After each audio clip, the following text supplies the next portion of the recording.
Hablemos de este libro. ¿Alguna vez has estado haciendo algo y de repente has descubierto que el tiempo pareciera haber pasado volando? Miras el reloj y son las 4 de la tarde. Empiezas a trabajar, a escribir, a entrenar, a pintar, a cocinar, a reparar algo o simplemente a desarrollar una tarea que realmente te atrapa.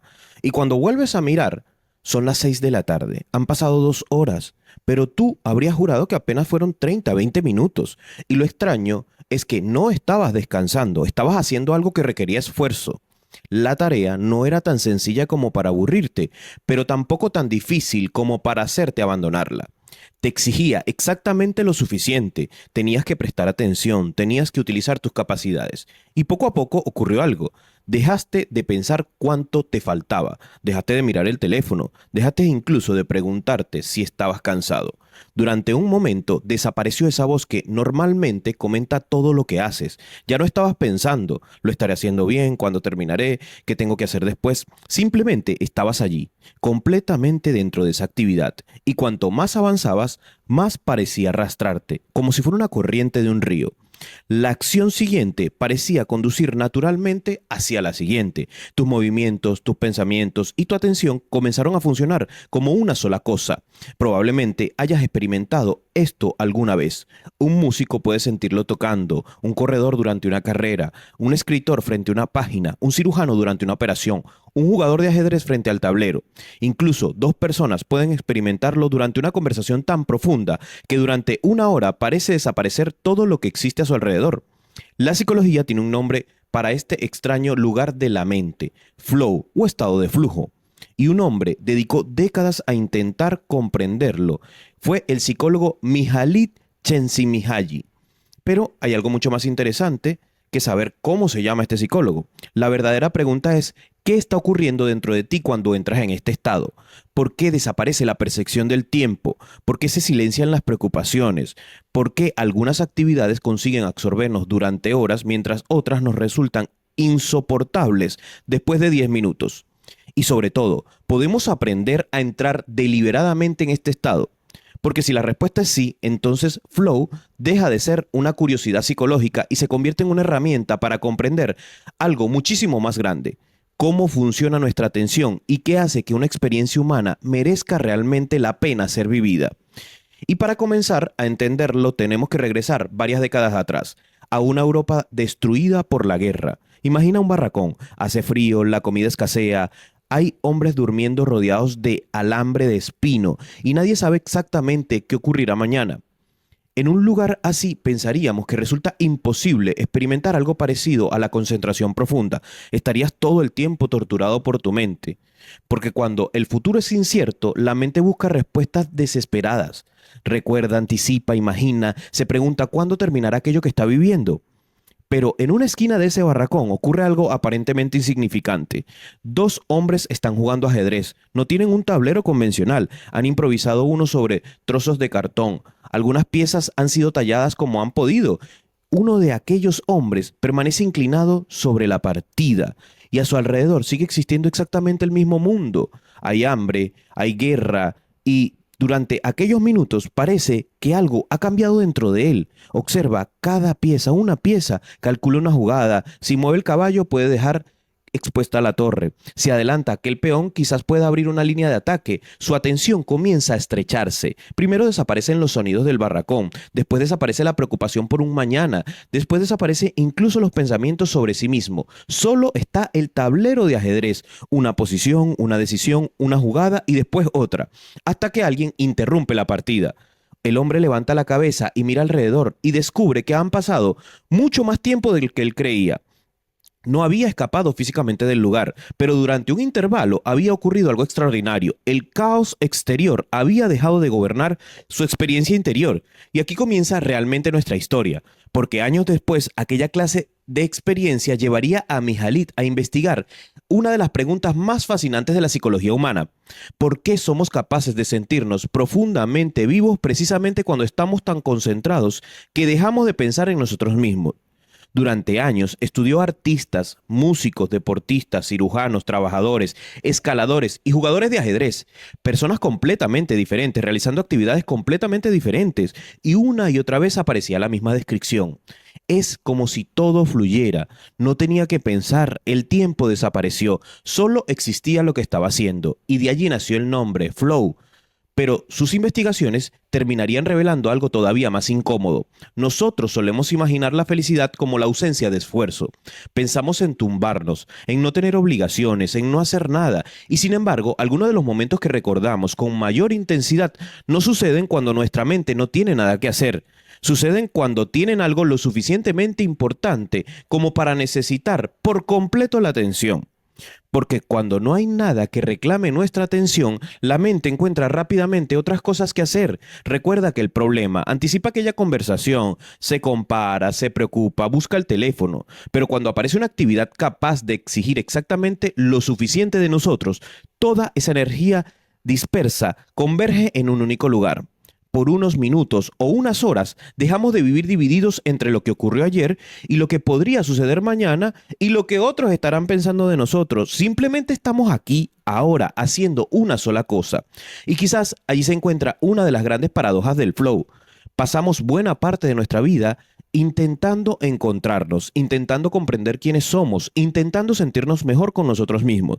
Pero existen momentos extraordinarios en los que ocurre exactamente lo contrario. Dejamos de pensar en nosotros y es precisamente entonces cuando parecemos estar más vivos. Quizás algunas veces para encontrarte de verdad dentro de tu propia vida, primero tengas que aprender a perderte completamente en aquello que estás haciendo.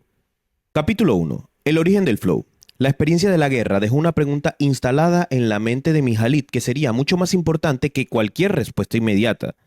¿Por qué algunas personas conservaban cierta estabilidad cuando su mundo se derrumbaba, mientras otras parecían derrumbarse junto con él? Mihaly había nacido en 1934 en Fiume, una ciudad europea que entonces pertenecía al Reino de Italia. Su infancia coincidió con uno de los periodos más destructivos del siglo XX. Vio desaparecer trabajos, propiedades, posiciones sociales y certezas que los adultos de su entorno habían considerado permanentes. Y aquello le permitió observar algo que normalmente tarda décadas en comprenderse. Una persona puede construir toda su estabilidad psicológica sobre cosas que no controla.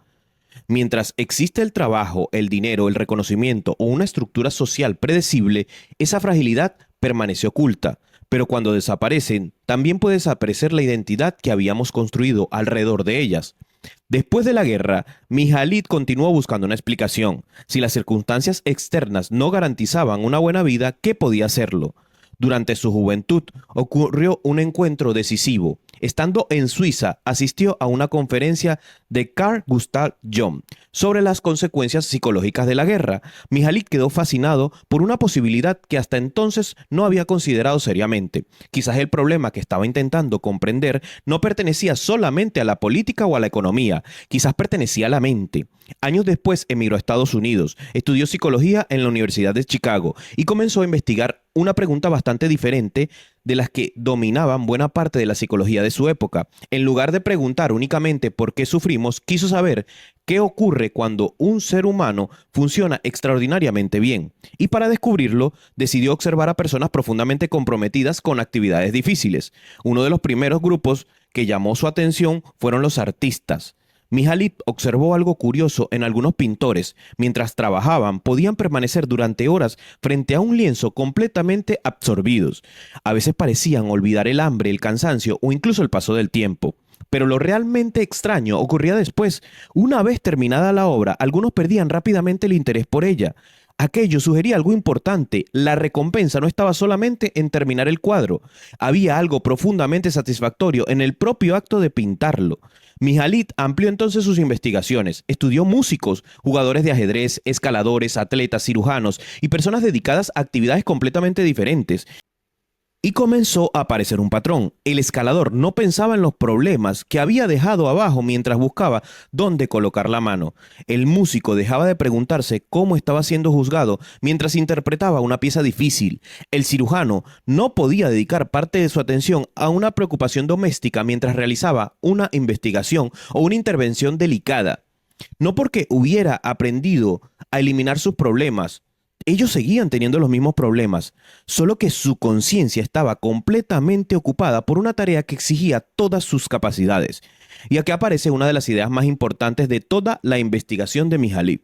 La atención es un recurso limitado. Tu conciencia no puede procesarlo todo al mismo tiempo. Existe una cantidad limitada de información a la que puedes prestar atención en cada momento. Y eso significa que aquello a lo que entregas tu atención terminará determinando en buena medida la experiencia que estás viviendo.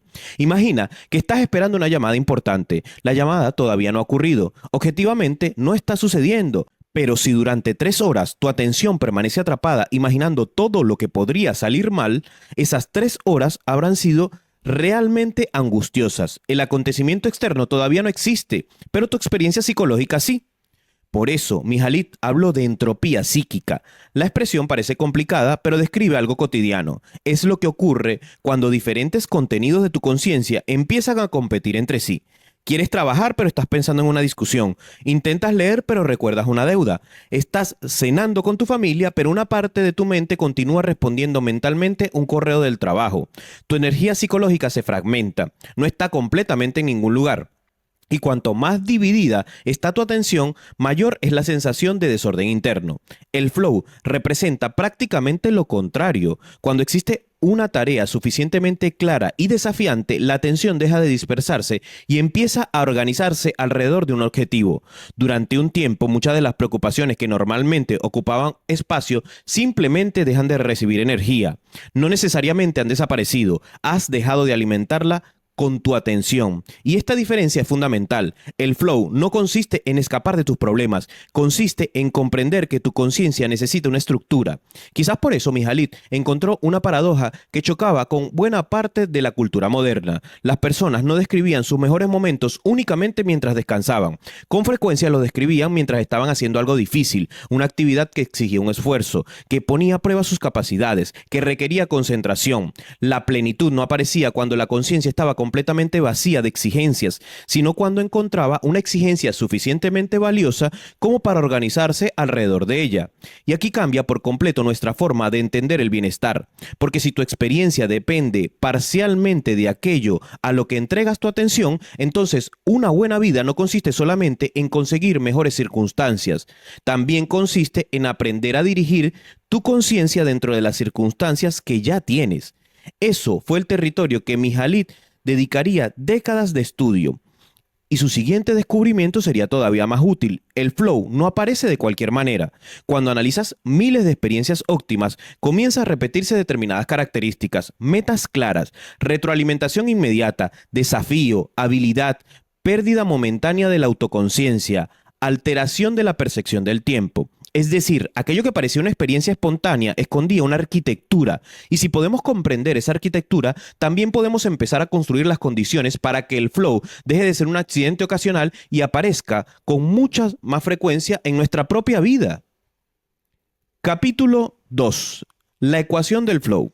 Existe una frontera muy estrecha entre una tarea que te supera y una tarea que te adormece. Piensa en cualquier habilidad que hayas intentado aprender: conducir, tocar un instrumento, entrenar en el gimnasio, hablar otro idioma. Al principio, casi toda tu atención estaba ocupada. Cada movimiento requería pensar, pero después de cientos de repeticiones, aquello que antes exigía concentración empieza a ejecutarse casi automáticamente. Y ahí aparece una paradoja. Cuando una actividad deja de exigirte, también puede dejar de absorberte. Mihaly descubrió que nuestras experiencias de flow suelen aparecer precisamente en la frontera entre dos territorios. Por un lado está la ansiedad. Imagina que mañana te entregan una tarea para la que no tienes preparación lo suficiente. No entiendes bien qué debes hacer. El margen de error es mínimo y además tienes poco tiempo. Tu atención no se concentra solamente en resolver el problema. Una parte empieza a pensar en las consecuencias. ¿Y si no puedo? ¿Y si fallo? ¿Y si me equivoco? ¿Qué van a pensar de mí? El desafío ha superado tu percepción de capacidad. En el extremo contrario está el aburrimiento. Sabes perfectamente lo que debes hacer, lo has repetido tantas veces que prácticamente podrías hacerlo con los ojos cerrados. Como la tarea ya no necesita toda tu atención, la mente empieza a escapar. Miras el teléfono, piensas en otra cosa, busca cualquier estímulo que rompa la monotonía. Entre ambos extremos aparece lo que Mihaly denominó el canal de flow, una actividad suficientemente difícil para exigir concentración, pero suficientemente accesible para que percibas que puedes resolverla. No necesitas sentirte cómodo, necesitas sentirte capaz frente a algo difícil. Imagina a Mateo, un carpintero que lleva 15 años trabajando la madera. Durante mucho tiempo fabrica prácticamente los mismos muebles, corta tableros, ensambla piezas, pule superficies, es bueno en su oficio, pero precisamente allí está el problema. Su habilidad ha aumentado mientras el desafío permanece igual. Puede trabajar pensando en las facturas, en una discusión familiar, en lo que hará durante el fin de semana. Sus manos están en el taller, pero su atención está en cualquier otro lugar, hasta que recibe un encargo diferente. Una cliente lleva al taller una antigua mesa de nogal. Parte de sus relieves están deteriorados y algunas piezas necesitan reconstruirse manualmente. Mateo nunca ha restaurado algo semejante y de repente sucede lo contrario. Ya no está aburrido, ahora está preocupado. Un movimiento equivocado puede dañar una pieza que lleva generaciones existiendo. Si intenta pensar en la restauración completa, la tarea parece demasiado grande, así que hace algo inteligente. Reduce el campo de batalla. No piensa en restaurar la mesa entera, piensa en reconstruir un pequeño relieve, una pequeña esquina. Observa la veta, prepara las herramientas, estudia la forma original y se concentra únicamente en realizar concretamente el siguiente corte. Ahora la dificultad sigue estando ligeramente por encima de lo habitual, pero ha dejado de parecer imposible. Hace un corte, observa el resultado, corrige ligeramente el ángulo, hace otro y sin darse cuenta comienza a ocurrir algo. Deja de pensar en la mesa terminada, deja de pensar en el cliente, incluso deja de pensar demasiado en sí mismo. Durante un tiempo solo existe la madera, el formón y el siguiente movimiento. Y cuando finalmente levanta la cabeza, han pasado varias horas. Esta escena contiene prácticamente toda la mecánica del flow. Primero existe una meta clara. La meta trabaja mucho mejor con objetivos concretos que con instrucciones vagas. Trabajar en mi proyecto ofrece demasiada posibilidad. Terminar esta página reduce el universo a una opción. Segundo, existe retroalimentación rápida. Mateo sabe inmediatamente si el corte ha sido correcto. Un pianista escucha una nota, un jugador observa una jugada, un deportista siente el movimiento. Ese feedback permite realizar algo fundamental, corregir sin abandonar. El tercero, existe un equilibrio dinámico entre desafío y habilidad. Esta palabra, dinámico, importa, porque el flow no permanece quieto. Si Mateo repite ese mismo relieve cientos de veces, terminará dominándolo. Lo que hoy produce flow, mañana puede producir aburrimiento. Para recuperar ese nivel de concentración, tendrá que aumentar ligeramente la dificultad. Esto explica por qué la maestría verdadera nunca termina. Cada nueva habilidad conquistada necesita un desafío nuevo y podemos utilizar exactamente el mismo principio cuando ocurre lo contrario. Si una tarea te produce ansiedad, quizás no necesitas abandonarla, quizás necesitas reducirla. No pienses en terminar 50 páginas, trabaja en una sola. No pienses en correr 10 kilómetros, completa el primero. No intentes dominar una disciplina, encuentra el siguiente movimiento que está ligeramente por encima de tu capacidad actual. Y si estás aburrido, haz lo contrario, aumenta la precisión, introduce una dificultad nueva, intenta hacerlo mejor, más limpio o con una técnica que todavía no dominas. Existe una idea popular según la cual el desafío debería situarse alrededor de un 4% por encima de nuestras capacidades. Puede servir como metáfora práctica, pero no existe un porcentaje universal que el cerebro calcule de esa manera. Lo importante en la investigación original es la relación. El reto debe crecer junto con la habilidad. Y ahí está el verdadero equilibrador invisible. Demasiada dificultad y aparece la angustia, demasiada facilidad y aparece el aburrimiento. Pero cuando aquello que tienes delante exige casi todo lo que sabes hacer y al mismo tiempo percibes una posibilidad real de conseguirla, ocurre algo extraordinario. La atención deja de necesitar que la persigas y la tarea empieza a reclamarla por sí sola.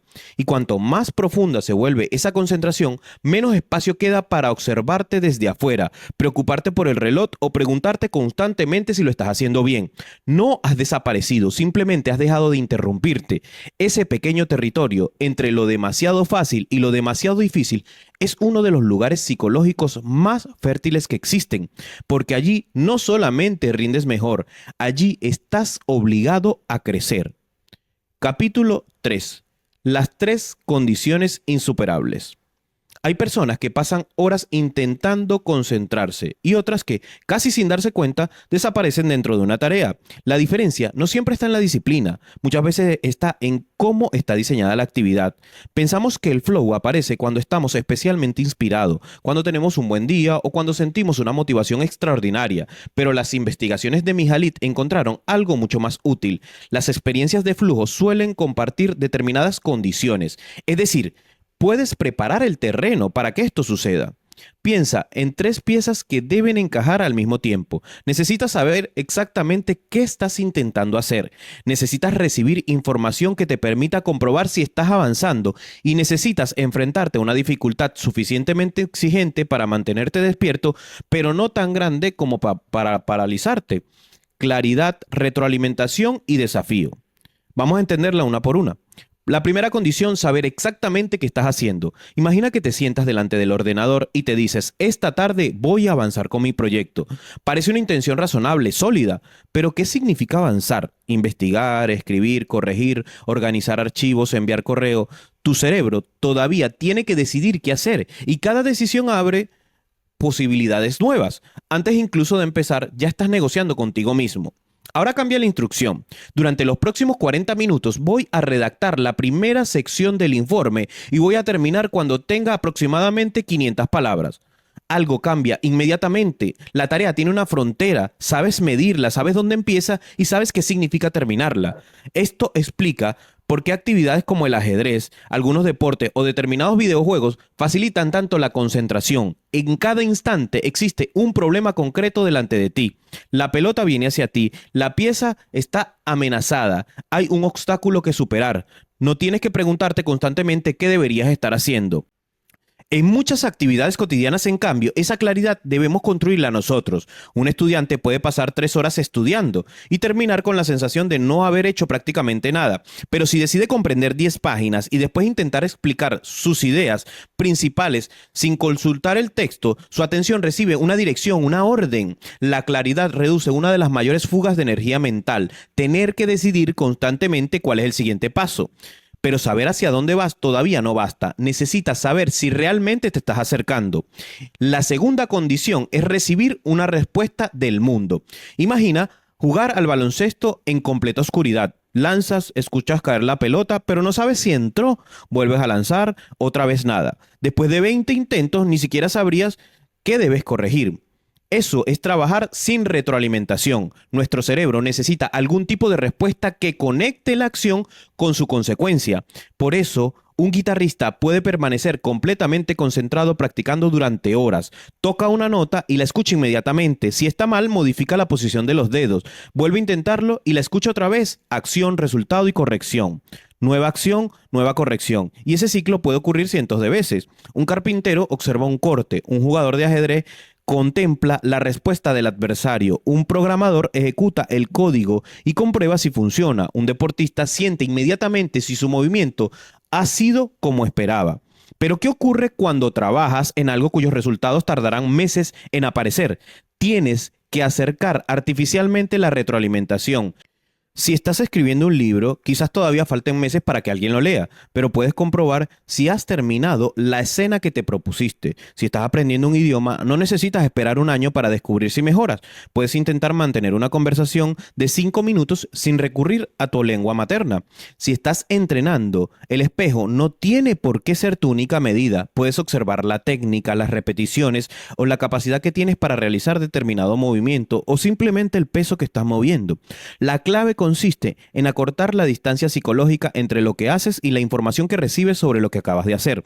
Porque esa información mantiene la atención dentro de la tarea. Ya no estás trabajando a ciegas, estás ajustando. Y ajustar constantemente es una de las cosas que mantienen ocupada la conciencia.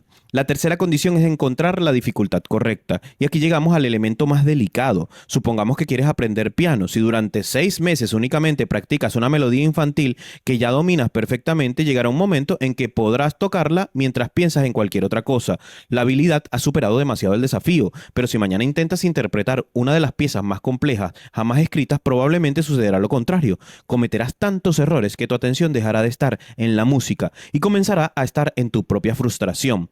En un extremo aparece el aburrimiento, en el otro la ansiedad. El flow vive entre ambos. Y aquí conviene recuperar algo importante del capítulo anterior. No existe un porcentaje mágico universal que determine matemáticamente cuánto debe superar el desafío tu habilidad. Lo que buscamos es una sensación mucho más humana. Esto es difícil, pero yo creo que puedo hacerlo. Yo sé que puedo hacerlo.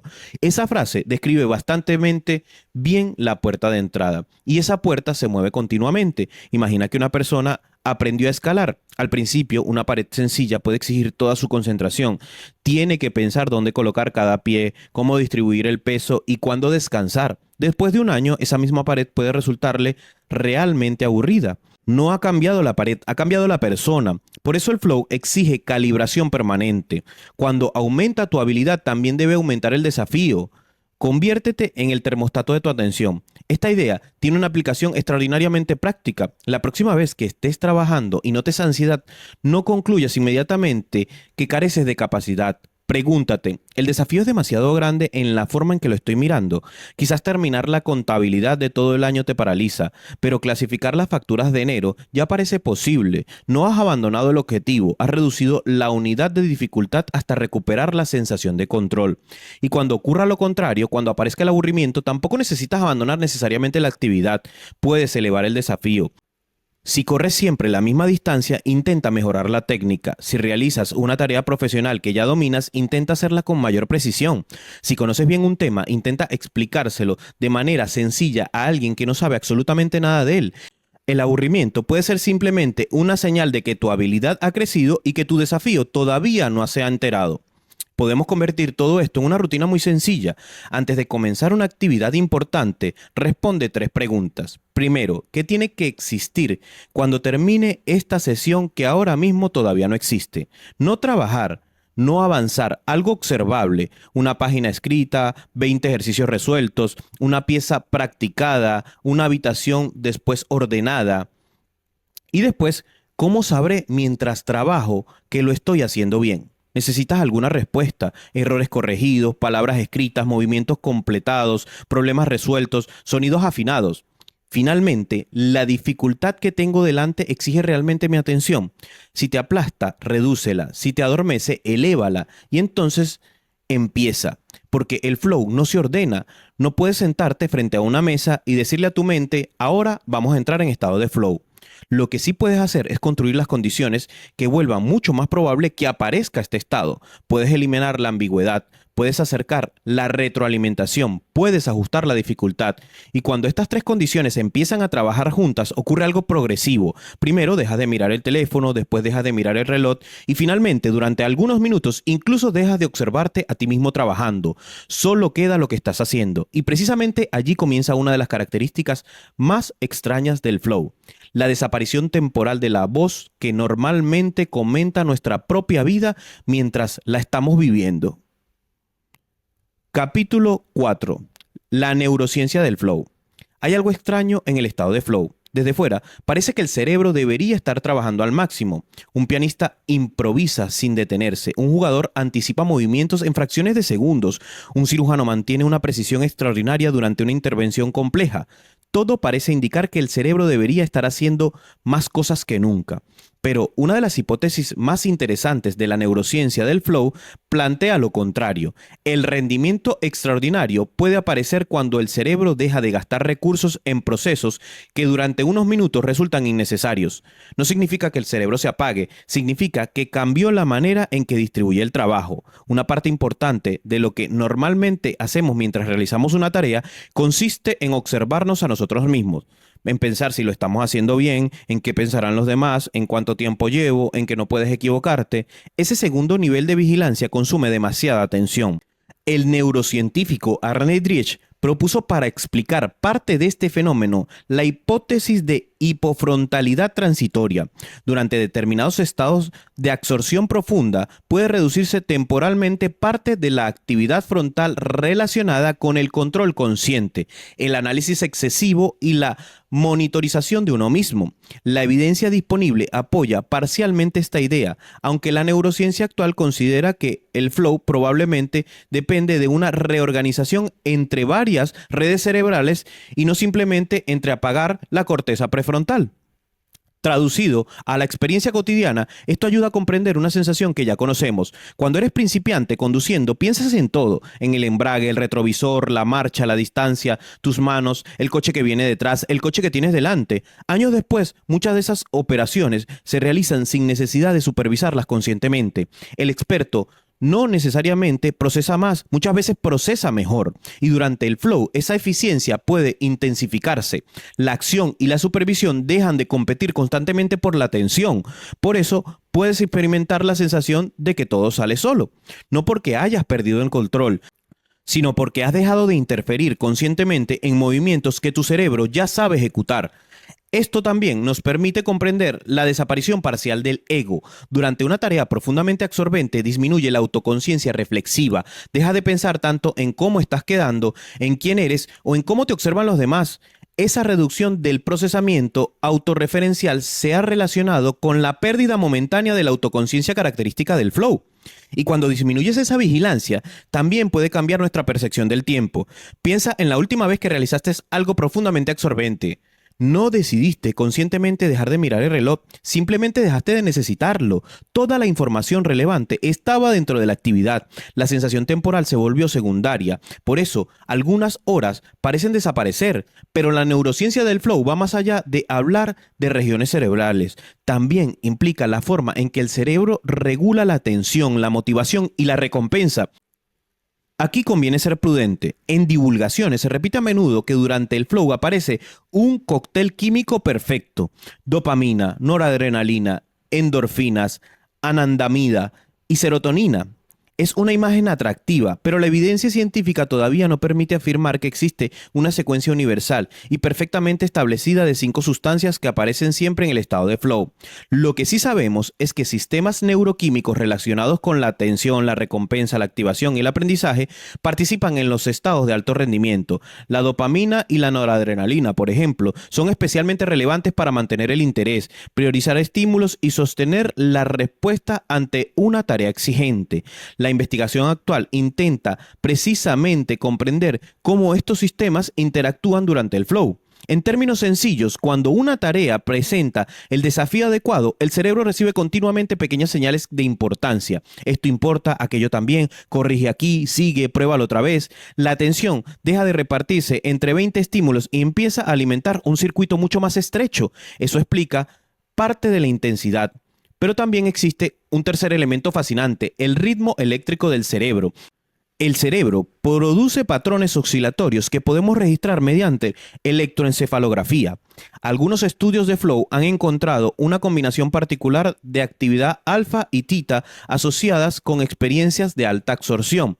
En un estudio experimental, por ejemplo, el flow se relacionó con mayor actividad de tita frontal y en una actividad alfa moderada en regiones frontales y centrales. Otros trabajos sobre el rendimiento óptimo también han encontrado incremento de alfa y tita, aunque todavía no existe una única frecuencia para el estado de flow válida para todas las tareas.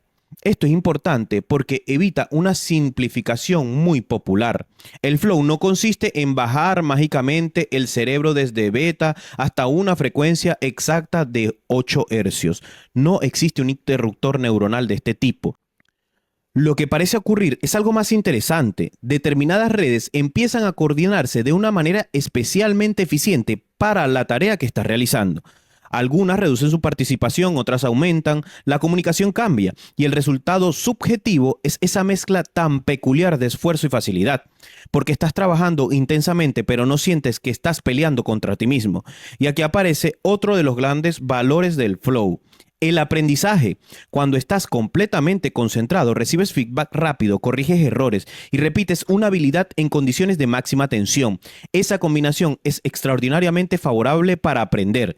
No porque el flow multiplique por 4 o 5 la velocidad de aprendizaje. Esas cifras tan repetidas en Internet no están suficientemente respaldadas como una ley científica general, sino porque estás reuniendo varias de las condiciones que sabemos que favorecen la adquisición de habilidades: atención sostenida, práctica relevante, corrección inmediata y motivación intrínseca. Y eso puede producir una diferencia enorme. Imagina dos personas practicando una hora. Una mira el teléfono 8 veces, repite movimientos sin observar los errores y piensa continuamente en cuándo terminará. La otra permanece completamente absorbida, detecta pequeñas desviaciones y las corrige en cada repetición. Ambas estuvieron sentadas 60 minutos, pero psicológicamente no practicaron durante la misma hora. Una acumuló tiempo y la otra acumuló aprendizaje. Quizás esa sea la mejor forma de comprender lo que ocurre cuando el cerebro entra en estado de flow. No se convierte en una máquina sobrenatural para hacer una tarea. Se convierte durante un tiempo en una máquina extraordinaria bien organizada. Menos atención dedicada al juicio, menos recursos desperdiciados en distracciones, más información relevante entrando en la conciencia, más correcciones, más presencia. Y por eso la sensación puede resultar tan poderosa. Durante unos minutos deja de arrastrar contigo todas las versiones de ti mismo. No eres el que fracasó ayer, no eres el que teme equivocarse mañana, no eres el que intenta impresionar a alguien. Solo existe un cerebro, una tarea y el siguiente movimiento. Y quizás esa sea una de las razones por las que el flow resulta tan profundamente satisfactorio. Durante un rato, toda tu mente está exactamente donde tendría que estar. Capítulo 5. El flow en el trabajo. Existe una contradicción curiosa en nuestra relación con el trabajo. Pasamos buena parte de la semana esperando que llegue el momento en que dejamos de trabajar. Fantaseamos con el viernes, con las vacaciones, con tumbarnos en el sofá y no tener absolutamente nada que hacer. Hemos aprendido a asociar el esfuerzo con sufrimiento y al ocio con felicidad. Sin embargo, las investigaciones de Mihaly encontraron algo mucho menos intuitivo. Cuando estudiaba la experiencia cotidiana de las personas, descubrió que muchas tenían más posibilidades de experimentar el flow trabajando que durante un tiempo libre. El trabajo, aunque no siempre nos guste, suele contener algo que nuestra mente necesita: estructura. Hay una tarea, hay objetivos, hay problemas que resolver, hay información que interpretar, hay una habilidad que utilizar. El ocio pasivo, en cambio, muchas veces elimina esa estructura. Llegas agotado a casa, te tumbas, coges el teléfono y empiezas a deslizar la pantalla. No estás haciendo nada especialmente difícil, pero tampoco estás descansando profundamente. Una hora después sigues cansado y en ocasiones incluso más vacío, porque el descanso y la pasividad no son exactamente lo mismo. Puedes pasar 2 horas mirando una pantalla y levantarte mentalmente agotado. Y puedes pasar 2 horas construyendo algo que te apasiona y terminar físicamente cansado pero psicológicamente satisfecho.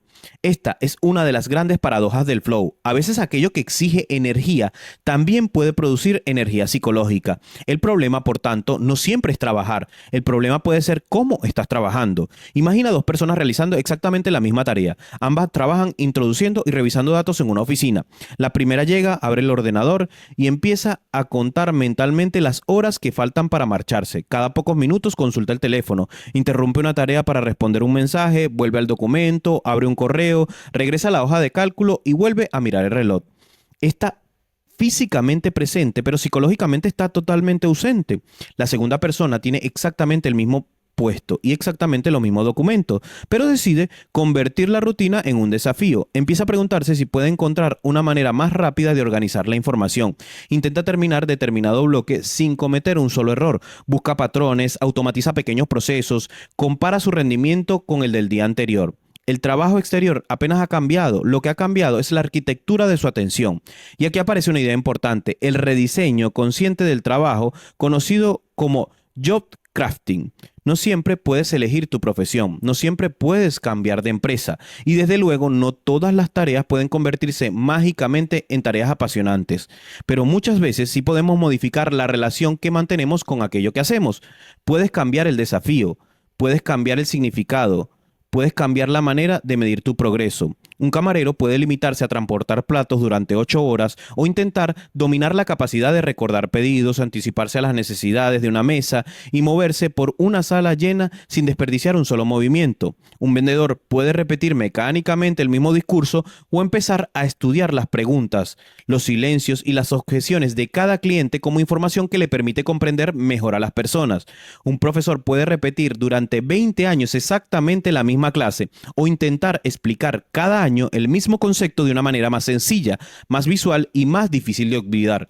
La tarea puede ser la misma, la experiencia interior puede ser completamente diferente. El flow comienza muchas veces cuando dejamos de preguntarnos únicamente cuándo terminó esto y empezamos a preguntarnos cómo puedo hacer que esto funcione un poco mejor. Pero incluso una tarea perfectamente diseñada tiene un enemigo, la interrupción. Imagina intentando llenar una bañera mientras alguien abre el desagüe cada 5 minutos. Eso es exactamente lo que hacemos con nuestra atención durante buena parte de la jornada moderna. Empiezas un informe, llega un mensaje, regresas al informe, entras a un correo, vuelves a concentrarte, alguien te pregunta algo, miras el teléfono, regresas otra vez. Y al final son 8 horas que no sabes si has trabajado todo el día o quizás has perdido el tiempo, porque quizás nunca hayas permanecido trabajando realmente durante ni siquiera 40 minutos consecutivos. Cuando cambias de tarea constantemente, una parte de tu atención puede permanecer durante un tiempo ligada a aquello que acabas de abandonar. Este fenómeno ha sido estudiado como residuo de atención. Por eso, una interrupción de 30 segundos puede costarte mucho más que 30 segundos. No pierdes solamente el tiempo que dura el mensaje, pierdes profundidad. Y el flow necesita profundidad, necesita tiempo suficiente para que desaparezca progresivamente la conciencia de todo aquello que no pertenece a esa tarea. Por eso una de las decisiones profesionales más valiosas que puedes tomar consiste en construir pequeñas fortalezas alrededor de tu atención. No necesitas desaparecer 4 horas, empieza con 60 minutos. Durante ese periodo existe una sola tarea, el teléfono desaparece, el correo permanece cerrado, las conversaciones pueden esperar. Y todo aquello que sea administrativo, mensajes, correos, llamadas, pequeñas gestiones, puede agruparse posteriormente en un bloque específico, porque responder inmediatamente a todo puede hacerte sentir productivo mientras destruye precisamente aquello que produce tu trabajo más valioso. Pero existe todavía una dimensión superior. El flow también puede ocurrir entre varias personas. Piensa en una banda de jazz improvisando. Uno de los músicos introduce una variación inesperada, el batería la detecta y modifica el ritmo, el pianista responde y el bajista encuentra inmediatamente el espacio que acaba de abrirse. Nadie necesita detenerse ni detener la música para convocar una reunión. Están escuchando, están reaccionando, están construyendo juntos. Algo parecido puede suceder en un quirófano, un equipo deportivo, en una cocina profesional o en un grupo extraordinariamente coordinado resolviendo un problema. El individuo deja de proteger constantemente su pequeña parcela de protagonismo y comienza a servir al objetivo en común. Para que esto ocurra, tiene que existir confianza. Las personas necesitan poder proponer algo sin miedo permanente a quedar en ridículo. Necesitan escuchar en lugar de esperar ansiosamente su turno para hablar. Necesitan saber hacia dónde se dirige el grupo. Cuando el ego individual ocupa demasiado espacio, el flow colectivo desaparece. Cada persona intenta demostrar que tiene razón. Cuando la misión ocupa ese espacio, ocurre lo contrario. Las ideas empiezan a importar más que quien las tuvo. Y quizás aquí encontremos una manera diferente de comprender nuestra vida profesional. No todo trabajo será nuestra vocación. No todas las mañanas serán extraordinarias. Y romantizar un empleo profundamente tóxico o unas condiciones laborales injustas sería absurdo. Pero incluso dentro de esas limitaciones existe una pregunta que merece la pena hacerse. ¿Qué parte de mi experiencia todavía puedo diseñar? Quizás puedas proteger una hora de concentración, quizás puedas convertir una tarea repetitiva en una práctica de precisión, quizás puedas medir tu progreso contra tu versión de ayer en lugar de contra tus compañeros, quizás puedas dejar de hacer 5 cosas mediocremente al mismo tiempo y empezar a hacer una sola con toda tu atención, porque cuando trabajas de esa manera ocurre algo inesperado. Ya no estás únicamente terminando informes, atendiendo clientes, construyendo muebles, programando, enseñando o vendiendo. También estás entrenando una capacidad que te acompañará mucho después de abandonar ese puesto, la capacidad de gobernar tu propia atención. Capítulo 6. El flow en la vida cotidiana. Llegas a casa después de un día agotador, dejas las llaves, te quitas los zapatos y aparece una frase casi automática: necesito desconectarme de todo. Coges el teléfono, te tumbas en el sofá, ves un video, después otro, después otro. No estás haciendo nada difícil, nadie te exige nada. En teoría estás descansando. Pero pasa una hora, luego dos, y cuando finalmente dejas la pantalla ocurre algo extraño. No te sientes descansado, te sientes vacío, disperso o incluso más cansado. Esta experiencia revela una diferencia fundamental que solemos ignorar. No todo aquello que exige poco esfuerzo produce descanso. Mihalit encontró una paradoja interesante al estudiar cómo utilizamos nuestro tiempo libre. Muchas personas afirmaban desear desesperadamente terminar de trabajar para poder descansar. Sin embargo, una vez libres de obligaciones, no necesariamente experimentaban mayor satisfacción. ¿Por qué? Porque el cerebro necesita algo más que ausencia de obligaciones, necesita cierta organización de la atención. Cuando desaparece toda estructura y simplemente nos entregamos a estímulos que otros han diseñado para capturar nuestra mirada, dejamos de dirigir nuestra experiencia. Un video decide qué mirar, el siguiente decide qué sentir, una notificación interrumpe, otra imagen captura nuestra curiosidad.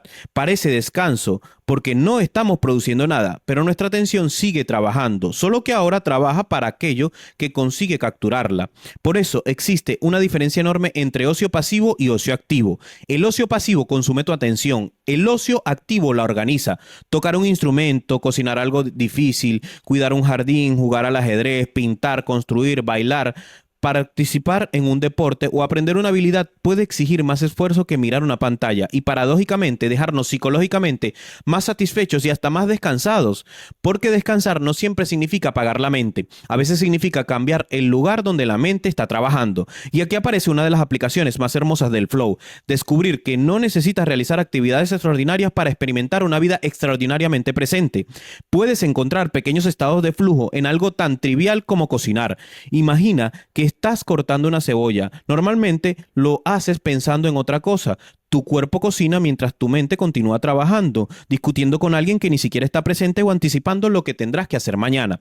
Pero prueba algo diferente. Observa el cuchillo, la precisión exacta necesaria para atravesar cada capa, el tamaño de cada corte, el sonido de la tabla, el olor, la posición de los dedos. Intenta conseguir que cada pieza tenga aproximadamente el mismo tamaño. De repente, una tarea doméstica que parecía insignificante contiene un pequeño desafío, una meta clara y una retroalimentación inmediata. Has construido las condiciones de flow dentro de una cebolla. Lo mismo puede ocurrir doblando la ropa, preparando un café, arreglando algo en casa o escribiendo lentamente unas líneas a mano. No significa convertir obsesivamente cada segundo de nuestra existencia en productividad. Significa algo mucho más interesante, dejar de hacer una cosa mientras mentalmente estás viviendo en otra. Capítulo 7. Los enemigos del flow. Hay algo que debes comprender antes de intentar vivir con mayor concentración. Tu atención no está compitiendo únicamente con tu falta de disciplina, está compitiendo contra un mundo entero que quiere capturarla. Cada mañana despiertas con una cantidad limitada de horas conscientes y desde el momento en que miras una pantalla comienzas una batalla silenciosa por decidir quién va a dirigirlas. Una noticia que quiere que la pulses, una aplicación que quiere que regreses, un mensaje que reclama una respuesta, un video que te conduce a otro. Una notificación aparece precisamente cuando habías conseguido concentrarte. Nada de esto significa que la tecnología sea enemiga. Significa que gran parte del entorno digital moderno funciona bajo una economía sencilla. Cuanto más tiempo permanezca tu atención dentro de una plataforma, mayor puede ser su valor comercial. Y allí aparece una contradicción. El flow necesita continuidad. La economía de atención prospera con la interrupción. El flow necesita que olvides durante un tiempo todo lo demás y el entorno digital necesita recordarte constantemente que existe algo más que podrías estar mirando. Por eso, proteger tu capacidad de concentración ya no es simplemente una cuestión de productividad, es una cuestión de soberanía mental. Uno de los mecanismos más poderosos detrás de esta batalla es la recompensa impredecible. Piensa en lo que ocurre cuando miras el teléfono, no sabes exactamente qué encontrarás. Quizás nada, quizás un mensaje que estabas esperando, quizás alguien respondió algo que publicaste, quizás aparezca un video extraordinario o la incertidumbre es precisamente ese atractivo que nos mantiene allí. La dopamina participa especialmente en la motivación, el aprendizaje y la anticipación de recompensas. Y cuando una recompensa es incierta, nuestro cerebro puede desarrollar una poderosa tendencia a comprobar una vez más, una vez más, una vez más, una vez más. Por eso, el gesto de revisar el teléfono puede aparecer incluso cuando sabemos perfectamente que probablemente no haya nada importante que mirar. El problema profundo no son los 30 segundos que perdemos, es aquello que estamos enseñando al cerebro a hacer. Cada vez que sentimos una pequeña dosis de aburrimiento y respondemos inmediatamente con estimulación, reducimos nuestra tolerancia a permanecer en actividad donde la recompensa tardará en llegar. Y casi todo aquello que merece profundamente la pena funciona precisamente así. Las primeras páginas de un libro difícil suelen costar. Aprender un instrumento cuesta, escribir cuesta, estudiar cuesta, construir un cuerpo cuesta, dominar una profesión cuesta. El flow aparece después de atravesar cierta fricción. Pero si hemos entrenado al cerebro para recibir una recompensa nueva cada pocos segundos, esos primeros minutos empiezan a parecernos insoportablemente lentos. Entonces aparece el segundo enemigo, el popular, la multitarea. Imagínate intentando mantener una conversación profunda mientras cada 30 segundos alguien te toca el hombro. Pregunta algo, se marcha, regresa a la conversación, 30 segundos después vuelve. Aunque cada interrupción dure apenas 30 segundos, llega un momento en que resulta imposible profundizar, resulta hasta insoportable. Eso hacemos muchas veces con nuestra propia mente. Escribimos mientras estamos revisando el teléfono, estudiamos mientras escuchamos notificaciones, trabajamos con 10 pestañas abiertas, conversamos mientras miramos una pantalla. Y terminamos el día con la extraña sensación de haber estado ocupados durante 10 horas sin haber estado realmente presentes durante ninguna de ellas. Nuestro cerebro puede alternar rápidamente entre actividades, pero alternar no significa atender profundamente a varias cosas simultáneamente. Cada cambio tiene un precio. Una parte de nuestra atención puede permanecer enganchada durante un tiempo a la tarea anterior. Eso es lo que conocemos como el residuo de atención. Algunos estudios indican que solemos perder la atención después de cada interrupción hasta 23 minutos. Y el flow necesita exactamente lo contrario. El flow necesita conciencia, una conciencia que pueda concentrar su energía en un solo punto durante suficiente tiempo. Pero existe un tercer enemigo todavía más sutil, el miedo a no saber qué está ocurriendo. Abres las noticias aunque las miraste hace 3 minutos, compruebas el grupo, actualizas una aplicación, revisas si alguien respondió, no necesariamente porque esperes algo importante, sino porque existe una pequeña incomodidad asociada a no saber. Ese es el famoso FOMO, el miedo a estar perdiéndose algo, y tiene sentido. Durante gran parte de nuestra historia, pertenecer a un grupo fue fundamentalmente importante para sobrevivir. Saber qué estaba ocurriendo alrededor tenía valor. Nuestro cerebro continúa siendo extraordinariamente sensible a la información social. El problema es que la tribu dejó de estar compuesta por 50 personas. Ahora llevamos potencialmente a miles de personas dentro del bolsillo. Siempre está ocurriendo algo. Siempre existe una conversación que no has leído, una noticia nueva, una polémica, una tendencia, una actualización. Si intentas mantenerte al corriente de todo, nunca podrás estar profundamente presente en nada. Y esta es una de las grandes paradojas contemporáneas. Podemos estar conectados con todo el mundo y desconectados de aquello que tenemos delante, o incluso desconectados hasta de nosotros mismos. Pero sería demasiado cómodo culpar únicamente al teléfono, porque incluso si mañana desaparecieran todas las redes sociales, seguiríamos encontrando maneras de distraernos. Existe un cuarto enemigo del flow que vive dentro de nosotros, la incomodidad. Siéntate mañana delante de una tarea realmente difícil y observa lo que sucede durante los primeros minutos. Todavía no aparecen las ideas, el trabajo parece pesado, surge una duda, quizás no sepas exactamente cómo continuar. Entonces aparece un impulso casi físico: voy a mirar un momento el teléfono. Y aquí ocurre algo psicológicamente importante. Muchas veces no nos distraemos porque haya aparecido algo más interesante. Nos distraemos porque queremos escapar de cómo nos hace sentir aquello que estamos haciendo. La distracción puede convertirse en una regulación emocional. Una tarea nos hace sentir incompetentes, miramos el teléfono, una página en blanco, genera incertidumbre, abrimos un correo, un problema exige demasiado esfuerzo, nos levantamos y nos preparamos otro café. Y así obtenemos un alivio temporal. Y ese alivio es peligroso porque enseña algo al cerebro. Cuando aparezca la incomodidad, huye lo más rápido que puedas. Repite ese patrón cientos de veces y acabas construyendo una mente extremadamente buena, escapando precisamente en el momento en el que debería profundizar.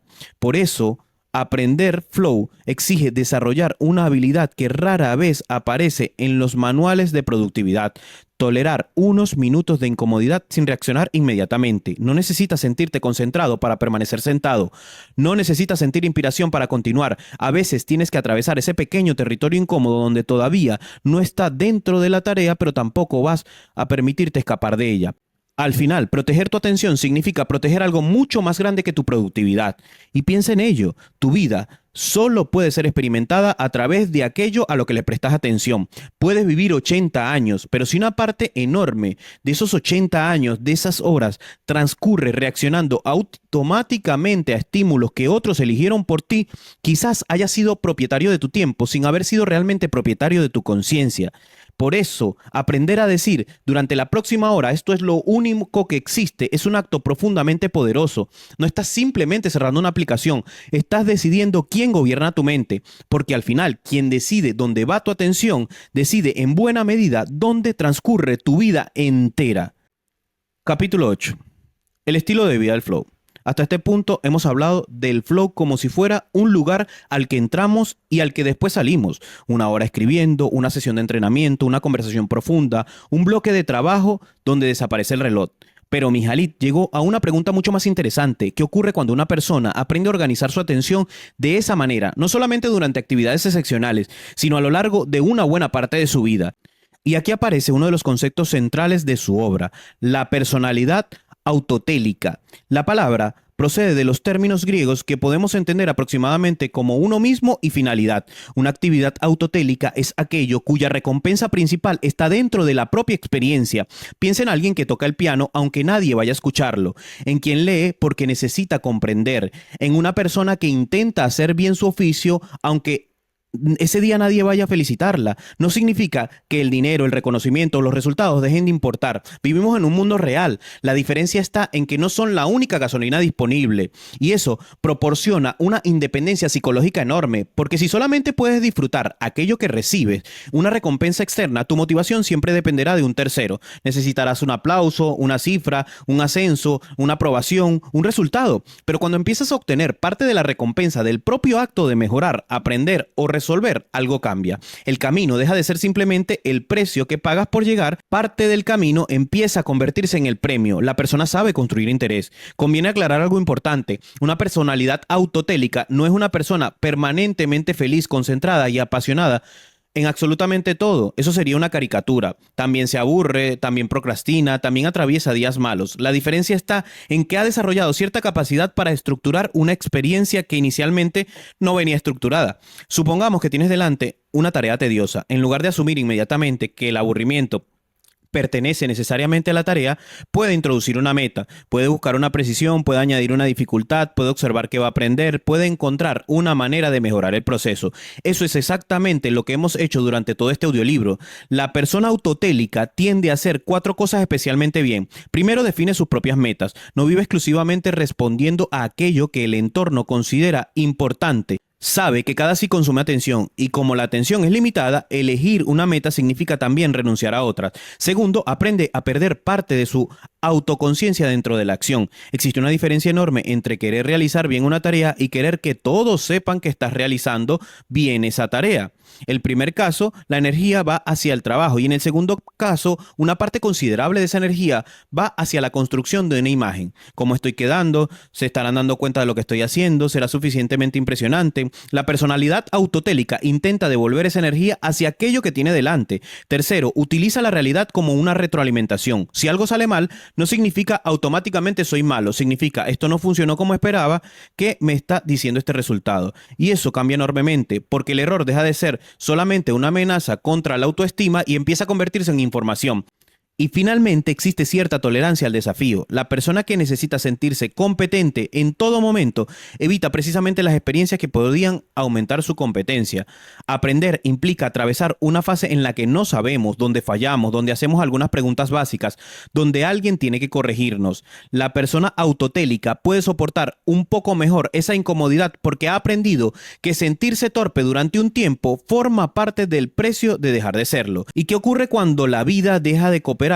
Hasta ahora hemos utilizado ejemplos relativamente controlables, trabajo, deporte, arte, aprendizaje, pero existe una pregunta mucho más difícil. ¿Qué ocurre con nuestra atención cuando aparece algo que nunca elegimos? Una enfermedad, una pérdida, un fracaso económico, un final inesperado de una relación, una noticia que modifica una tarde los planes de varios años. Aquí debemos ser cuidadosos. El flow no convierte el sufrimiento en placer y tampoco sería correcto utilizar una teoría sobre la experiencia óptima para decirle a alguien que debería transformar inmediatamente una tragedia en crecimiento. Hay acontecimientos que duelen porque tienen que doler. El duelo necesita espacio, la tristeza cumple una función. Hay momentos en los que sobrevivir al día ya constituye suficiente trabajo, pero incluso dentro de esas situaciones permanece una idea extraordinaria útil de Mihaly. Cuando no podemos organizar las circunstancias, todavía podemos intentar organizar una parte de nuestra conciencia frente a ellas. Aquí su pensamiento se acerca, aunque no sea idéntico a Víctor Frank. No controlas todo aquello que ocurre, pero en determinadas circunstancias todavía conservas algún margen para decidir qué haces con el siguiente fragmento de realidad. Imagina que recibes una noticia que destruye un proyecto importante. Durante las primeras horas tu mente intenta procesarlo todo simultáneamente: el dinero, el futuro, lo perdido, lo que debes explicar, lo que podría ocurrir dentro de 6 meses. Eso produce una sensación insoportable porque estás intentando vivir mentalmente cientos de problemas que todavía no existen en el presente. Entonces reduces el campo. ¿Qué requiere de mi atención ahora? ¿Qué puedo hacer ahora?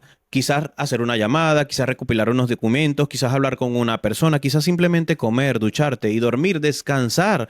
No has solucionado nada, no has solucionado la vida. Has introducido una estructura dentro del caos. Y eso psicológicamente es importante porque un problema sin fronteras parece infinito y una acción concreta tiene principio y final. La capacidad de volver a la siguiente acción disponible no elimina el dolor, pero puede impedir que el dolor ocupe simultáneamente cada espacio de tu conciencia.